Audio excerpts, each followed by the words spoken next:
Welcome to World War II, Both Sides of the Wire, the podcast where we lift the lid, bust the myths, and explore the incredible history of the Second World War from the Allied and Axis perspectives. I'm Jesse Alexander, a public historian specializing in the history of the two world wars. And I am Matthias Strohn, German officer, professor of military studies, and author. Today's episode is a family matter. We're going to tell the stories of two young men at war, one German and one Canadian. Those two young men went on to become our very own grandfathers, and this is their story. Hi, Jesse. Another week, another podcast. Here we are again. I keep saying this. I think that's becoming my intro sentence now. Really, isn't it? It is. It kind of is. I might stick with this. So, as I just said, today a very different topic, a very different story. So we're moving away from strategic and operational discussions, looking at tactical battles. Well, we might get to them. We don't know yet. But this time around, it's very different. So we're looking at personal stories. We're going to tell you, dear listeners, the stories of our families, of our grandfathers. And of course, we're going to embed this in the wider, bigger picture, because you might get bored, perhaps. I'm not quite sure if we just told you our family stories. So there's going to be more. So don't despair. And that is what we're going to do in this particular episode. So, Jesse, where do we start with this? We could start anywhere. Why don't you get us started on some of your personal stories, recollections, your grandfathers, and some of the other family members' experiences during the war? Yeah, I think we'll take this one as it comes. It's a very personal thing. I may or may not have a box of Kleenex here, tissues on hand, because I was very close to my grandfather, especially in my teenage years before he passed away. But I would start from the beginning, let's say. So my grandfather was a typical small town Canadian guy, I guess you could say. His name was James, by the way, James Shabbat. Although, on a little personal note, we all knew him, us grandkids, there were 6 of us, knew him as Bampa, because the first grandkid, my cousin, she couldn't pronounce the word grandpa. And so he was Bampa to us. But for you listeners, I suppose he's going to be James Shabbat. He was born in the village of Carlton Place, which is just west of Ottawa in eastern Ontario. He's the oldest of 6, which was not uncommon in those days, especially in small towns. His father had fought in the First World War and lost an arm. And there's a couple stories related to the impact of that a little bit later. And yeah, 3 boys and 3 girls were this family of 6. His mother's name was Margaret. She was an immigrant from Scotland. And so he went to high school, but finished or stopped rather after grade 9. So that's age 15. And that's kind of the start of the story. Just your typical small town Canada. Carlton Place is a nice place if anybody's out there from the Ottawa area. It was much smaller back then. They lived in a big brick house. His father did not have a ton of money. He was crippled right after the First World War, having lost this arm. So when the Depression came in the 1930s and you have 6 kids, it's a bit of a challenge to earn a living and feed the kids. But he had a disability pension based on his injury from the First World War, and he owned a cart and a horse.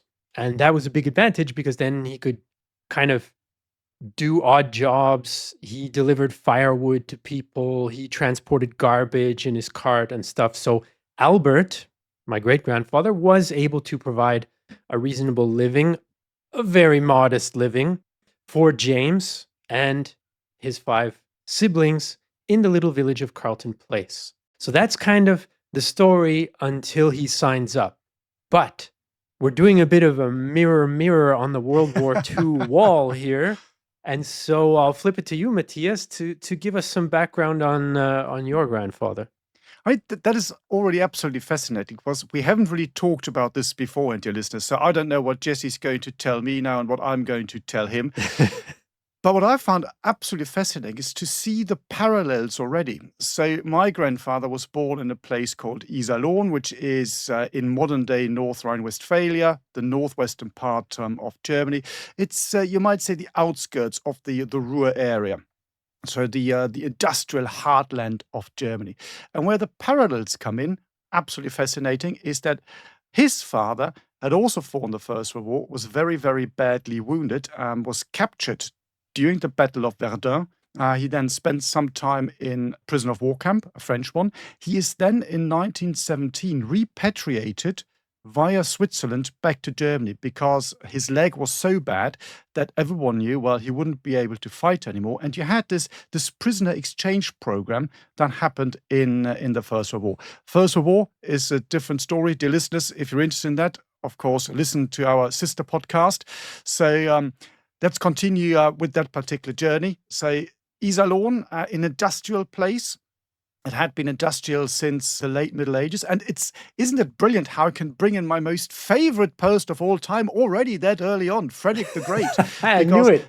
Because his snuff box, well, the snuff boxes that he had, because he liked to snuff, most of them were actually made in Iserlohn, and some of them are still in a museum not far from Iserlohn. And one of them apparently saved his life during a battle because a bullet hit the snuff box, knocked him off his horse, but he survived. So there you have it, dear listeners, my most favorite person in history already thrown in. And minute number 5, I think we can now stop and finish the podcast right away. But apart from that, very similar upbringing. Say they didn't have a lot of money, a number of siblings, a number of brothers, and also a sister. And we can get into much more depth and detail later on. You can also swing it to the other side of the family. So this person I'm talking about and concentrating on is from my father's side. On my mother's side, the story is actually much, much shorter, simply because they're a bit younger. My mother was the oldest of all the siblings, and so her parents were a bit younger, and they did not see a lot of action or fighting in the war. So my grandmother on my mother's side said her most prominent recollection of the war that really stuck in her mind when she was young was actually where, as an adolescent, she was standing on the road in a little village in Bavaria. That's where she was from, and the Americans arrived. So you can see that's already 1945, so quite a bit different. This is the reason why I'm concentrating on the other side of the family. Yeah, there is a maternal side of the family as well that was involved, because my grandmother, her name was Vera, from the same village. So they're not married yet, right? Before the war, they're not married. They end up getting married after the war, but they're from the same village. And my grandmother Vera, she had 5 brothers, and all 5 of them ended up serving in the Second World War. One of them served in Canada because he was a bit older, so he wasn't obligated to serve overseas or could more easily get out of it, etc., etc. But the 4 younger brothers did serve in the European theater. None of them were sent anywhere else. And yeah, a couple of them were wounded. One of them was wounded quite badly with a broken arm, took a whole raft of machine gun bullets to his arm at some point in October in Holland, in the fighting there, which we'll get into because my grandfather was there as well. So yes, there's on both sides. On my maternal side, there are family involvements. On my father's side, not so much, because my grandfather on my father's side was also older. He was well into his 30s. He already had quite a few children, and he was a farmer. So he was right away exempted from any kind of military service because, you know, it's kind of a strategic thing to be able to produce food during wartime and to export it to Britain and so on and so forth. So nobody served on the Alexander side, but on my mother's side, that's where you have most of it going on. On the other hand, there is a small family story from my father's side where many of the men in that village in Quebec, where my father is from, were afraid of conscription when it came in Canada in the last year of the war. Because before that, it was only volunteers. The last year, there was conscription.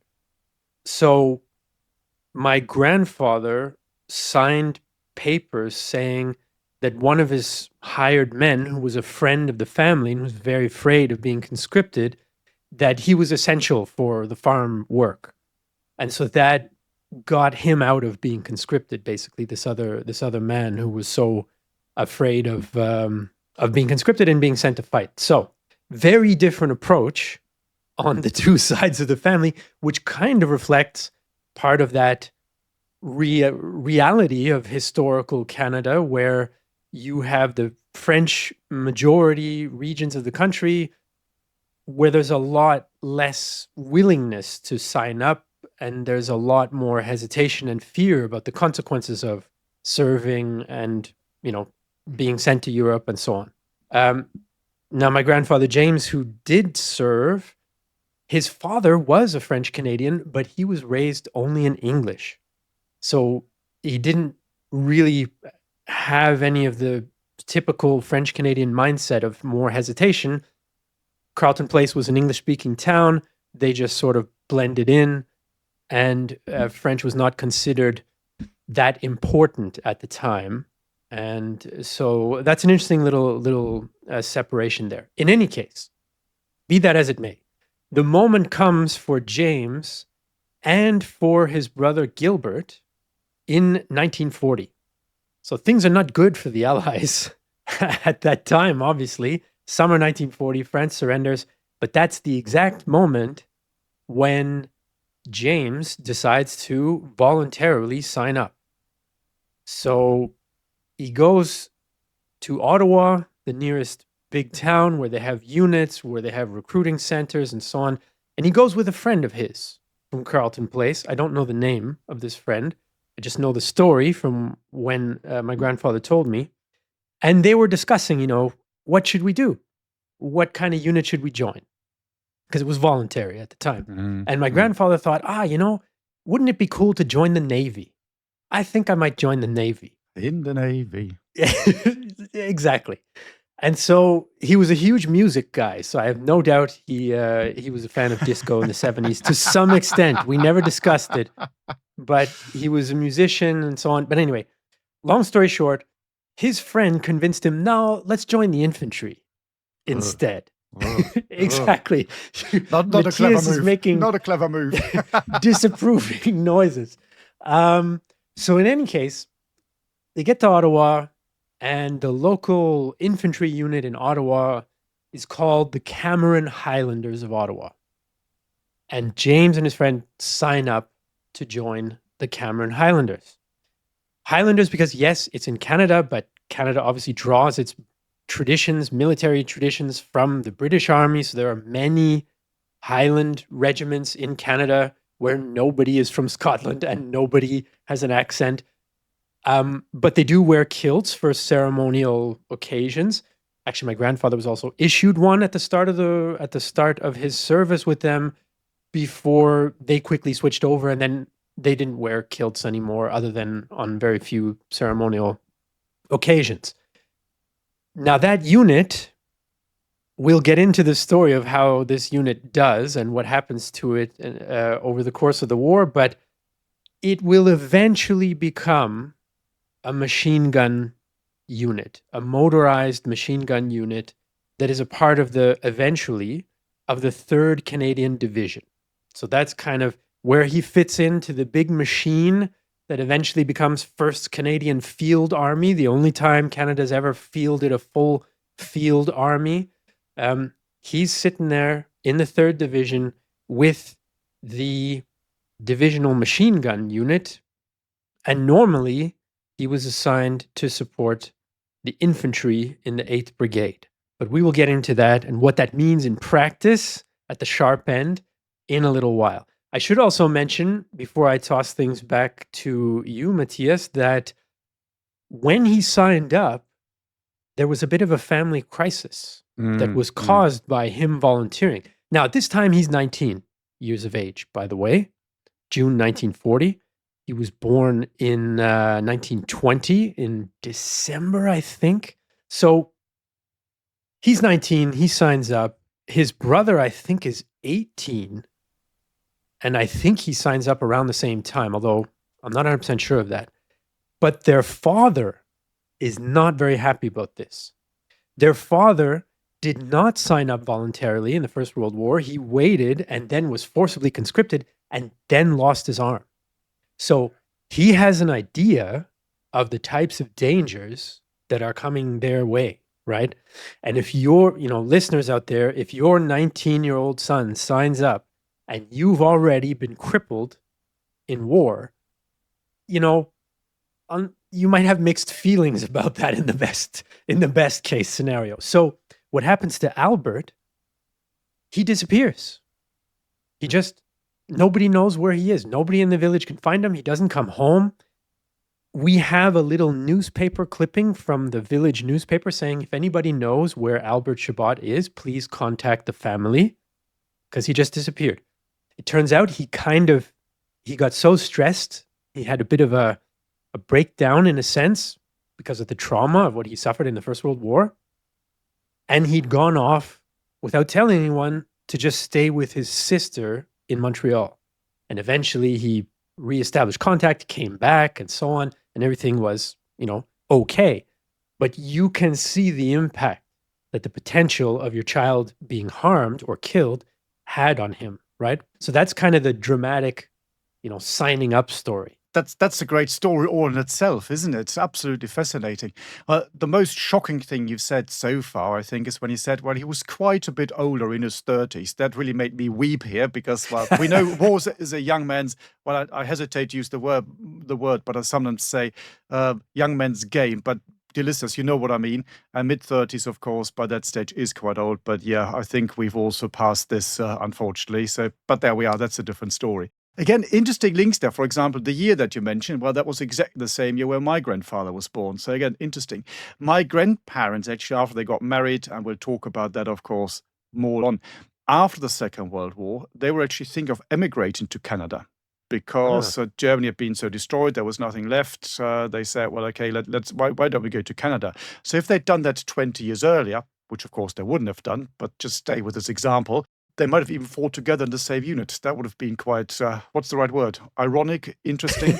I'm not quite sure. But of course, that was not on the agenda because that's a consequence of the war.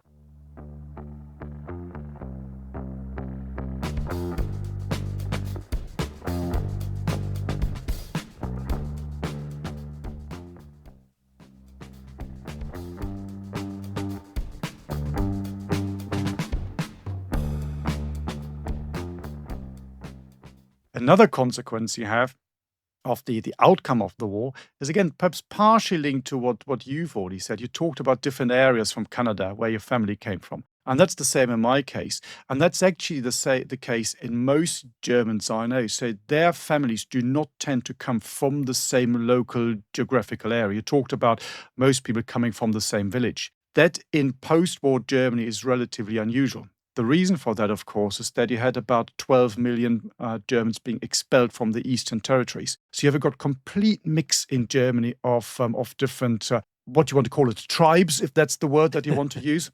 And that's reflected in my family as well. So my grandfather that we're talking about, well, he's from, as I said, Iserlohn, that's in Westphalia. My grandmother on my father's side, she was from Pomerania. And again, we'll talk about that more later on. On my mother's side, my grandmother came from Bavaria and my grandfather came from Sudetenland. So complete mix of, let's use that word, tribes.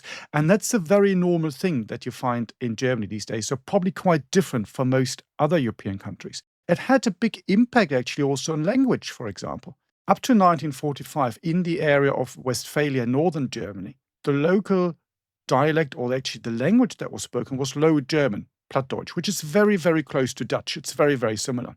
And it's only when you have this influx of people from the east who speak a kind of a High German from the Eastern territories that they need to change. It's only at that stage, after World War II, that High German really becomes the dominant language all across the country. You've got another, if you want to call it, issue here. If you stay in the area of Westphalia, that is extremely Catholic. And suddenly you have an influx of a lot of Protestant people. That caused huge problems in those days. Today, in the Western world, we don't really think about this too much. But in those days, that was a big, big thing. And where do you live? If I flip quickly back to my mother's side, so because they'd been expelled, so they lived in one of these refugee flats. And she said the biggest thing for them was when they got, with at that stage, 5 people, so 2 parents and 3 children, they got a 1-bedroom flat. And that was in the early 1950s. Before that, they'd basically shared a bedsit because that was the only thing that was available. So again, you can see the nasty side, the hardship that these people had to go through as well. Flicker back to my grandfather on my father's side. So go back to his youth, for example. Very interesting. I remember as a child asking, why do you always wear these baggy trousers? You look quite funny, because he wasn't particularly tall. He was quite slim and slender, and he always had these baggy trousers. Looked a little bit like a clown, to be perfectly honest. And he always said, it's because of my legs. I said, what's wrong with your legs? And he lifted up his trouser legs and he showed me they were completely bent. I said, how did that happen? What happened to you? Did you have an accident? And he said, no. This is, and as they would call in those days, it's the English disease. And the English disease, of course, depending on where you're from, if you're French, of course, it's syphilis. If you're German, it's rickets. Rickets. Now, Yeah. the real reason why it's called the English disease is, of course, because of the conditions in Britain in the 19th century, early 20th century, bad nourishment, lots of labor, not enough sunlight, which made the bones of particularly the working class children very, very soft and brittle. And so this is why you get bended knees. In Germany at that time, the term was also used in a different way, and this was to talk about the British blockade of the First World War. And he said, even though he was born after the war, he said we still had these effects from that. And this is why he said, this is why I'm quite small, this is why I'm slender, and this is why I have a bended knee. So I'm suffering from the English disease, which I always thought was quite interesting. And he's, in many ways, you might say, he's a little bit unlucky, because after school, he does an apprenticeship. And after that, he is then drafted to join the labor service. Everyone had to do a year of work in the labor corps. The idea behind that being that you get all these unemployed young men that you had when Hitler comes to power in 1933. You basically just give them a shovel, not much more than that, and you tell them to build something. Now, the official argument behind that, of course, was that you're improving the infrastructure. It's this famous, to a degree, it's a myth that all the autobahns, the German motorways, were built by these people. There is a bit of truth in it, but the idea of the autobahn actually goes back into the Weimar Republic. So there's a bit of a myth around the whole thing. Thank you for busting that myth. Yeah. There's another myth-busting part of the episode here, but there we are. And nevertheless, so he's drafted into this, and he builds things in this mountainous area in Westphalia. It's called the Sauerland. That's the area of Iserlohn. Just equipped with a shovel, they have to do all this. And one of the real reasons, of course, why they did this, the Nazis, they introduced this compulsory labor service, so you couldn't get out of it, was because it meant the moment you drafted people into this labor corps, they would be taken out of the unemployment statistic. Which, of course, meant that when you draft a couple of million people, these disappear from the statistic. And immediately, this job wonder that everyone talks about, everyone suddenly had a job. By 1935, there's full employment. One of the reasons for that was actually this. Another reason, of course, was the fact that the armaments industry had a massive boom, which, of course, resulted in the fact that by 1939, Germany was completely bankrupt. Germany, 1939, only really has the option to go to war because there's no money left at all. They come up with a very clever way of trying to disguise the bankruptcy. So Hjalmar Schacht, who's the head of the German bank, he's a very, very clever man. But even he, by 1939, can't disguise it anymore and says, you know what, there's nothing we can do, we're done for. They even have to turn to the Jews after the Reichskristallnacht, the night of the broken glass, say in November 1938. And they say, well, you caused all this, so you now have to pay a fine, which is quite bizarre when you think about this. But they had to pay 1 billion marks in those days as a penalty, which kept the economy kind of going until the summer of 1939. And then Germany doesn't have another option than go to war. So, dear listeners, you can see how I'm now moving from my grandfather moving through the mountains in Westphalia with a spade and nothing else to the bigger picture stuff. I said that's what we're going to do. As I said, quite unlucky because he had to do this. After that, as was then the norm, he is then drafted into the military. And the way it works in those days normally was that you could kind of tell them your preference. I would like to do this, I would like to do that. But because it's conscription, they try to keep things relatively simple. And that meant that you were normally drafted into a unit that was close to home. In his case, the unit that you have is a tank division. The barracks then remain all the way to I think it's the 1990s. After the war, you've got the Allied troops in there, and then you've got one of the German tank regiments in there. So it's a relatively big barracks, but he's not put into the tanks, but because it's a division. And as you probably know, dear listeners, divisions have all sorts of things. So the definition of a division is that it's able to fight independently at the higher tactical or operational level of war, which means it needs to have all the different musicians in this orchestra of war. So he is put into an anti-aircraft unit, which is very close from his home. It's about 10, 15 kilometers. And part of this new buildup of the German Wehrmacht is, of course, anti-air. That's seen as extremely important. Hitler himself is very, very keen on building a very strong anti-air defense, not only for the formations as they would then fight their wars, but also for Germany itself. So this air dome, as they call it, which would prevent any enemy planes, any enemy bombers getting through. Well, we know how this went in the end. Of course, it didn't succeed. You might know this famous statement from Goering, who said, if we ever see one enemy plane over German soil, I want to be called Meyer. So from 1942 onwards, everyone started calling him Meyer. But you know where I'm going with this. But this is where he then went, and this is where he did his basic training, as you would do, very normal. 3 months. You would then do a bit similar to today, what now in the army is called the Phase 2 training, where you do your specialist trade. And he became a signaller, so he was a radio operator in this anti-aircraft unit. Still got his headset at home. I'm not wearing the headset today. It's a different type of headset. It's probably not as good as this one, but I still have that one. And then he stayed with that. And he was then supposed to finish his military service and go back into civilian life because his time was up. It is conscription. You serve your time with the colors and then you get moved into the reserves. And he was thinking, well, brilliant. You know what? This is great. I'm going to be a civilian again and continue with my normal trade.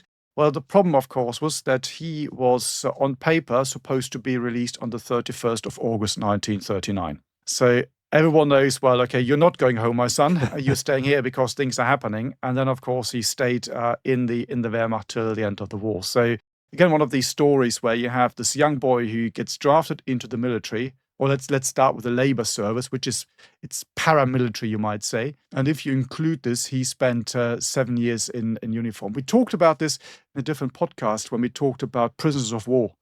And a lot of prisoners of war saying that the time in captivity was actually much, much worse and much more poignant to them because they spent more time in captivity. That did not apply to my grandfather, but he also spent a lot of time in uniform. He didn't object because that was just what you did. It's the same when I got called up. You get the letter, and this is just what you do. You don't question it. You don't argue.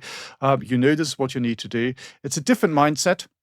It's the whole mindset of conscription, of serving in the military. So very, very different from the story that you told, Jesse, where people go, I'm not quite keen.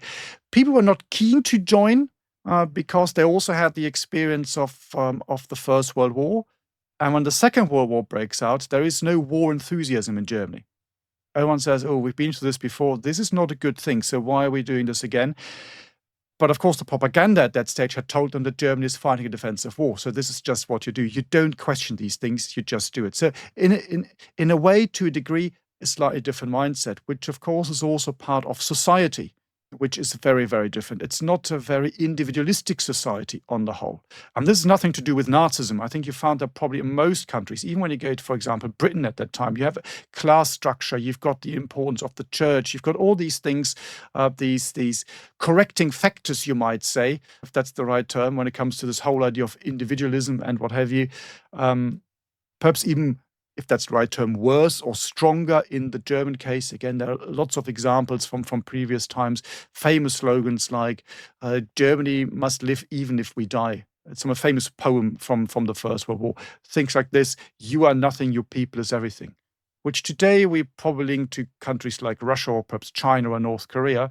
But these ideologies were very, very much there, not only in Germany in the 1930s. So this is not a Nazi thing. It's just a very different setup of society. So, and I can already see, again, myself straying into the bigger picture stuff. Here's lots of rabbit holes. Again, dear listeners, quite a few of you have commented on that. Unfortunately, well, not unfortunately, but foolishly encouraged us to go down these rabbit holes. And you know what that means. We're talking about this. So we're probably going to have one episode, see how it goes. I'm beginning to feel this is not going to be a one episode thing here. It's going to be a series. Welcome to the series. And with that, I think I should shut up now because again I've been talking for quite some time. So, if we're gonna keep track a little bit here of our two individual stories that are happening in the midst of all of these historic events and contexts and so on, you have my grandfather James, who signs up voluntarily, right, which is the way that things were done in Canada in 1940 for the infantry. You have your grandfather who's conscripted first into the labor force and then into the army, and he's in. I keep saying it's the army because I'm an army person. The German terminology, everything is army. But he was actually in the Air Force. Anti-aircraft units Yes, were Air right. Force. But So he's conscripted into the Air Force. And if I remember right from just some minutes ago, but we're covering so much ground here, he was in uniform when the war breaks out. yes, Right? mhm. He was about to be released and then has the bad luck to be in uniform at the time when the war breaks out. All right. So what happens next with my grandfather is also kind of a typical Canadian experience, I guess, or even partially British Commonwealth experience. There's nowhere to fight yet for him and his unit and his division because France has surrendered. There is fighting, of course, in North Africa, but it's relatively limited. And most Commonwealth ground troops are in the UK waiting in case there's an invasion. And then after that, sort of preparing for other operations, be they later in the Mediterranean or in Africa, or eventually, of course, in Northwest Europe with Normandy. So my grandfather, interestingly enough, his unit was sent to Iceland to replace some British troops there. But if I remember right, he wasn't in that group. So he came with a later troop transport. So I don't think he was ever in Iceland, although most of the men he then later served with were. And mostly the unit history tries to fight against the boredom is what's happening to those guys in Iceland.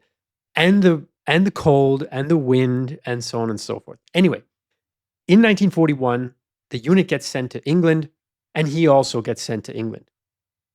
After some training at a famous, for Canada and Canadians, famous training base that was built at the start of First World War called Valcartier.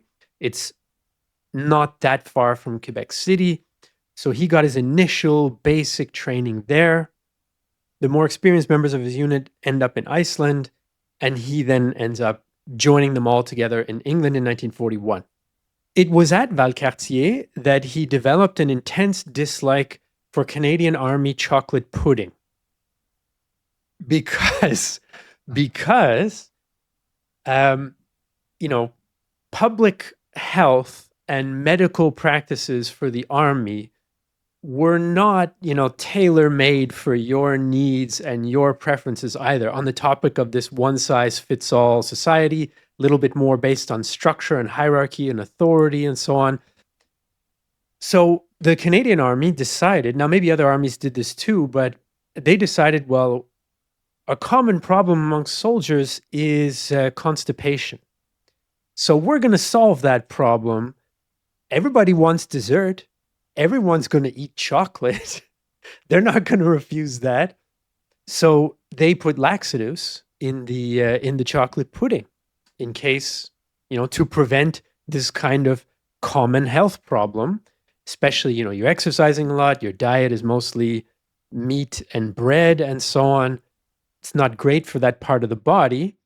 My grandfather, however, didn't need this. And it had another impact on him. And so he was turned off of pudding and did not eat the army chocolate pudding much after his initial experiences at Valcartier. So he ends up crossing over to England during the winter in early 1941. That's not a happy time in the North Atlantic, the winter. So the transport ship that he was on got rocked pretty bad. They didn't get attacked by any U-boats. They just got attacked by winter and winter storms. And he said it was during that trip that he realized he made a great decision not joining the Navy. Very good. So yes, usually joining the infantry is the worst possible thing you can do. But for him, he was so seasick, he thought he was going to die. He'd never been to sea before. He'd never seen the ocean before. And now he's being chucked around, flipped around for a week and puking his guts out. And in the freezing cold, of course. So yeah, he was thanking his lucky stars that he had not joined the Navy when he was making that crossing. The crossing itself is probably a pretty scary thing. I mean, you're a village kid from rural Canada. You've never been anywhere. Maybe Ottawa, like an hour away by car or several hours away by catching trains and so on and so forth. And now all of a sudden you're on some ship in the middle of the Atlantic getting chucked around. So that was a difficult passage for him. But eventually they do get to England, where they spend a long time. So he was able to visit some relatives there, but it was long. It was long. And there were, as you know, Matthias, and any of our listeners know who've served in the military, any military is a massive bureaucratic machine that changes its mind sometimes, and its ways are mysterious, let's say, as the Lord's are. And so his unit, the Cameron Highlanders of Ottawa, because there are other Canadian Camerons as well, but we won't get into that confusion of how many Camerons there are across the Commonwealth. The Camerons of Ottawa, they were redesignated to have different functions because as the war goes on, they're sitting there, they're not fighting, but the war's changing. And so at first, they're supposed to be the machine gun unit. Mm. So the idea is that they would have these heavy Vickers machine guns, water cooled, so quite heavy, not that easy to manipulate. And they would provide machine gun support for the infantry. It could be indirect fire, so you don't actually see the enemy, but you know where they are from, observers in the infantry, and you fire in an arc several kilometers away and you're harassing them. Either if the Germans are attacking, you can do that to break them up. If the Canadian infantry is about to attack, you can do that to suppress the Germans before our guys, actually have to come into contact with them. Or, if necessary, they could be used in a pure infantry role. And in order to carry out this job, actually, they also did have a mortar section. My grandfather wasn't involved with that, but there was one company of his battalion that was a mortar section. So they had a 4.2-inch mortar, which is also for close fire support. And the other three were Vickers machine gun companies. He was in Company B, by the way, in case there are any descendants of his comrades out there. He was in Company B. I don't know which platoon, though. I really wish I knew. But so that's kind of the job that they're being trained for at first. To achieve this, they have to be able to move around because they're going to be broken up and sent to support individual infantry battalions. So with foot infantry, foot soldiers. So to get there and to do this, to bring that firepower around, to move where they have to go, they're issued universal carriers. Almost always, my grandfather called these Bren gun carriers. Mm-hmm. Basically, this is a small, light, tracked, armored vehicles for those of you out there who might not be familiar with them. If I want to be charitable, I would say it's a cheap to produce, easy to use, very flexible infantry mobility vehicle with some protection against small arms fire. So if someone's shooting at you with a rifle, it's going to ping off the side and you'll be fine inside. However, if anything bigger than a rifle is firing at you, you got problems. Yeah. Because you're driving around in a tin can on tracks, essentially. And my grandfather said that he and the other crew members were very afraid of anything large caliber. Any German combat vehicle, any 20 millimeter anti-aircraft gun that the Germans might, depress to be able to use in an anti-vehicle role. Basically, that would go through this carrier like butter, right? Yeah. And there was an especially thin, according to my grandfather, part of the carrier's armor which was next to the driver's legs. So one thing that he worried about quite a bit, and one theme he always emphasized, is that he was scared the entire time. So he didn't make a big tra-la-la about anything that he did or achieving anything. He never won a medal, never got promoted past private. He's like, I was scared and trying not to get killed. I was not worried about anything else. So, but one of the specific fears that he had was taking a hit in this very thinly armored plate and potentially losing his legs, right? Now, that didn't happen in the end, but that was something that was uppermost in his mind. And during this long training period, these 3 years of training, which I will eventually bring to a close, don't worry. I know I'm droning on here. The unit was then redesignated as a kind of a logistical, organizational unit, nicknamed a Brick Beach unit. So basically, they expect there's going to be a landing. Well, we need somebody to be unloading stuff off the landing ships, supplies and things, while the combat guys are coming off the landing ships. Okay, so the Camerons are now going to be kind of a support unit. So they trained on how to unload and load stuff off of ships on beaches, doing this quite intensively. Then they were redesignated, well, actually, we need anti-air capabilities as well. So now they're waiting to be issued 20 millimeter anti-aircraft guns. Then all of a sudden, closer to 1944, well, actually, now we have pretty much air supremacy.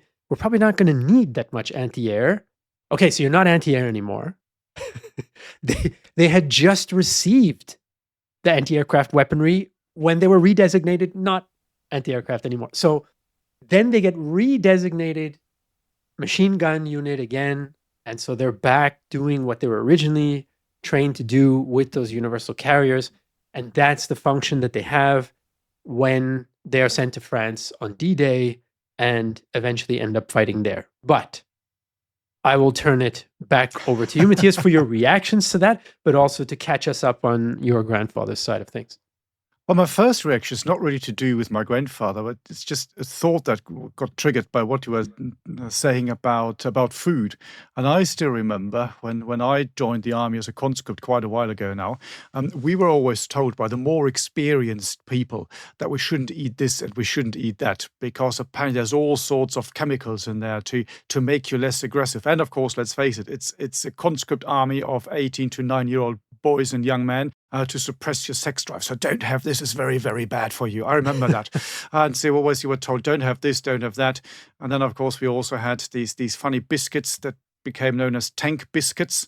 One of the stories why they're called tank biscuits is because if you throw them into a track of a tank, it would stop the tank in its tracks immediately because they were so hard. They were so hard you couldn't eat them. So the best thing to do with them was basically put some shoe cream, some shoe paste onto them, then set fire to them. Perfect way to light a fire, in particular when it's a bit damp and wet. But it just triggered the thought. It doesn't really belong here. But it's interesting, isn't it? Some things never change in the military. You always have these things and these long stories, histories. Let's call it a tradition running through all sorts of militaries. Let's call it that. So if I swing it back to my grandfather, so he did his basic training, as I said earlier. And the one story he always told that's quite a funny one was because he's an Air Force guy. So, and of course, the Air Force... Forgive me, army people. I'm an army person, so I'm allowed to say this. They always look a bit smarter than army people. And of course, in the Third Reich, they were known as the tie soldiers, because that was the service that actually wore ties, so open neck collar in the uniform, like most armies today, whereas the army had a different one where you kind of had buttons going all the way up to your neck. So they were known as the tie soldiers. And whenever he wanted to go home from his basic training unit, he had to take a train. And this train went through a tunnel because it's a mountainous region. And it is the 1930s, so that was a steam train. So when they came out, their very shiny white shirts were completely blackened by the dust from the train. So that always cheesed them off, particularly on the way back, because they would then get a massive telling off by their NCOs and their officers. So he said he never forgot that one. So that's why he always had very, very clean shirts. And he said that was the reason why. Not quite sure if that's true.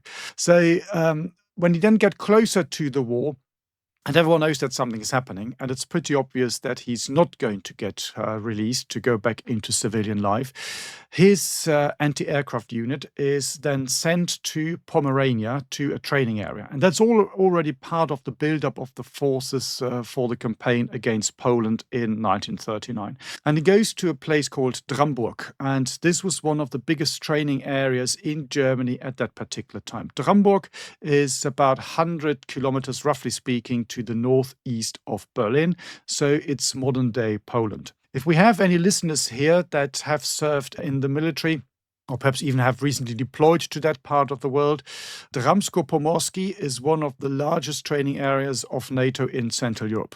And that is exactly that training area, because Dramsko-Pomorsky basically means Pomeranian Dramburg. So that's the Polish name for that particular place. And that's where they went to do the live firing exercise with their 88mm guns, and they did whatever you have to do.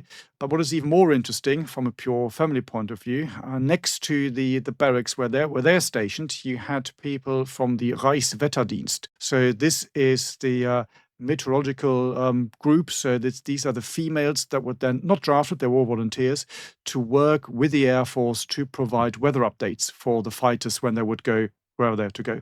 And my grandmother was one of them. And so my grandfather and my grandmother, how romantic, met in this training area. One of these typical evenings, you've done your shift, you go to the mess, there's a bit of music playing and a bit of dancing going on, and the rest is history. So, dear listeners, should you ever deploy to Dramsko-Pomorsky, you will probably remember the story. Maybe you won't, but I always will. And then after they've done all this, and he kept sending letters, of course, to my grandmother, who then in the end got posted to a place close to Potsdam, because that was the high command of the German Air Force, and that's where she spent the whole war. It's another interesting story. We can get into this later once we finish the grandfather story, maybe. So then the war breaks out, and his unit goes into Poland. His main task, because he is Air Force anti-air, not Army anti-air, so his main task is to protect the airfields. But relatively quickly becomes apparent that Germany has complete supremacy of the skies, so they're not really used in this role, and they're more used in a ground support role. He himself said he never fired the guns because he was a radio operator, so he had just to pass on the messages that came from high up the chain of command and then pass these on to the individual guns within the battery. But his guns were used in that particular role. But then, of course, the campaign is over relatively swiftly. He never really talked about this. He also said, well, we didn't see that much action because there wasn't that much when we arrived somewhere. Most of the stuff had already disappeared and had moved on. And then, of course, they think, well, maybe we're going home now. But, of course, no one is, because by that stage, on the 3rd of September 1939, France and Britain declared war on Germany. So everyone's now getting ready for the campaign in the West. And so his division also goes there, and they take part in the invasion of France in 1940s.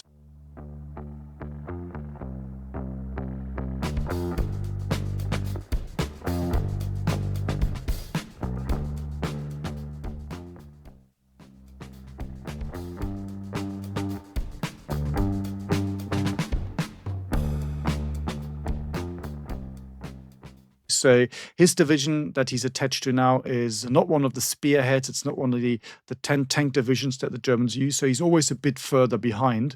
And the advance is relatively slow, it's relatively steady. And again, he didn't talk a lot about this, but he always said there wasn't an awful lot that happened, not a lot of action. Which is interesting when you look at France 1940, and we did do a podcast on this particular one.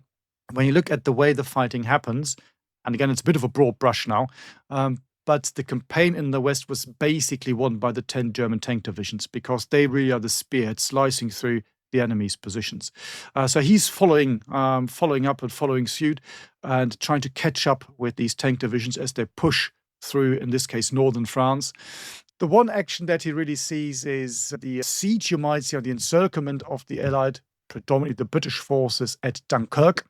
So he takes part in this one, particularly, again, because he's anti-air. They're trying to shoot down the Allied fighters and bombers as they come over, trying to relieve the forces that are in this pocket and try to keep the German fighters out. So they're firing at these.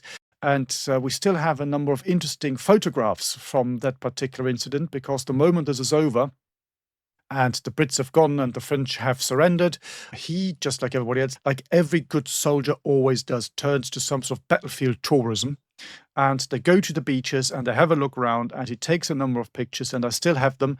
And you can see all these vehicles left behind by the troops as they were just trying to get onto the boats, onto the ships, get back to Britain. And you can see this really awful scene. No dead people, but just tons of material, tons of equipment lying around.